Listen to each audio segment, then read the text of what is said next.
आक्रांता का महिमा मंडन का मतलब देशद्रोह की नींव को पुख्ता करना और स्वतंत्र भारत ऐसे किसी देशद्रोही को स्वीकार नहीं कर सकता है। आज है कल नहीं रहोगे इंशाअल्लाह ताला, तुम जाओगे इंशाअल्लाह ताला, तुम गुमनामियों के वादियों में गुम हो जाओगे, याद रखो।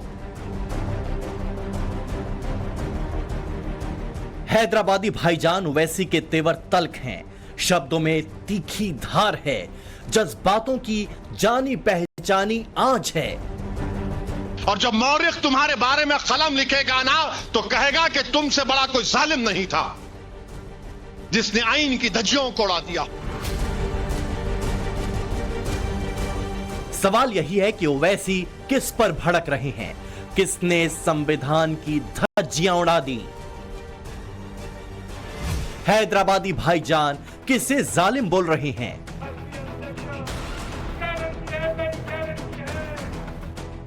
बीजेपी के 18 करोड़ कार्यकर्ताओं को या फिर पार्टी के बड़े नेताओं को। असल में ओवैसी ने डायरेक्ट निशाना साधा है यूपी के सीएम योगी आदित्यनाथ पर।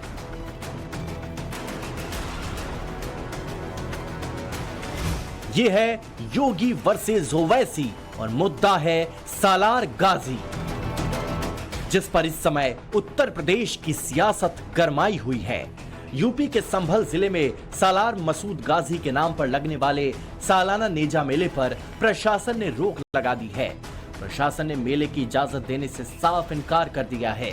इतना ही नहीं, योगी ने भी बड़ा बयान देते हुए कहा कि किसी आक्रांता का महिमा मंडन देशद्रोह की नींव को मजबूत करना है। बस इसी बात पर ओवैसी का गुस्सा फूट पड़ा है। आक्रांता का महिमा मंडन का मतलब देशद्रोह की नींव को पुख्ता करना और स्वतंत्र भारत ऐसे किसी देशद्रोही को स्वीकार नहीं कर सकता है। कोई एक मेला लगाते उत्तर प्रदेश में, एक पुलिस के ऑफिसर का वीडियो देखा, नहीं उन्हें लुटेरा था, तुम मेला नहीं लगाना। कैसे मालूम तुम कौन लुटेरा था? नहीं लुटेरा था, तुम नहीं लगाना। अच्छा लिख के दे दो लुटेरा था, कानून बना दो लुटेरा था, और हमको बताओ लुटेरों का कौन, कानून बना के बोलो ये सब लुटेरे हैं, और हमको ये बताओ कि कौन लुटेरा नहीं था उसका भी कानून बनाओ। 1000 साल से मेला होता है, बोले नहीं लुटेरे का मेला नहीं करना। कौन है तुम ये डिसाइड करने वाले? क्या BNSS में लिखा हुआ है लुटेरा? क्या कानून में लिखा गया लुटेरा? नहीं, नाम वो है लुटेरा। अरे तुम क्या कर रहे हो उस देश को? तुम कहां ले जाकर छोड़ रहे हो उसको? मेरे अजीज दोस्तों और बुजुर्गों, इस मुबारक महीने में फलस्तीनियों के लिए भी दुआ करिए। मुस्लिम आक्रांताओं के नाम के जयकारे लगाने वाले, आक्रांताओं की याद में मेला लगाने वाले, मुगलों की पैरोकारी कर दंगा भड़काने वालों को लेकर यूपी के सीएम योगी आदित्यनाथ ने साफ साफ लकीर खींच दी। योगी का संदेश साफ है, जो भारत के महापुरुषों का अपमान करते हैं और आक्रांताओं की तारीफ करते हैं, उन्हें नया भारत कतई स्वीकार नहीं करेगा। योगी ने बहराइच में मुस्लिम आक्रांताओं पर बयान दिया तो ठीक उसके एक दिन बाद अब ओवैसी का बयान आ गया। ओवैसी औरंगजेब से लेकर सालार गाजी तक हर मुद्दे पर खूब भड़के, सवाल किया देश संविधान से चलेगा या मनमानी से।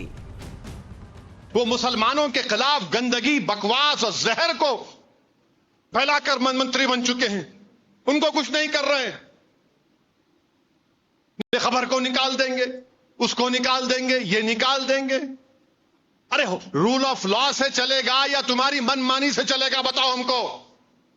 बोल दो कि इस देश में कानून नहीं है, जिसकी लाठी उसकी बैच चलेगा क्या? फिर रूल ऑफ लॉ कहां है? फिर आइन से चलेगा, संविधान से चलेगा या तुम्हारे जोर पर चलेगा? भाई मेरी पसंद कोई हो सकती है, तुम्हारी पसंद नहीं होगी तो क्या मतलब?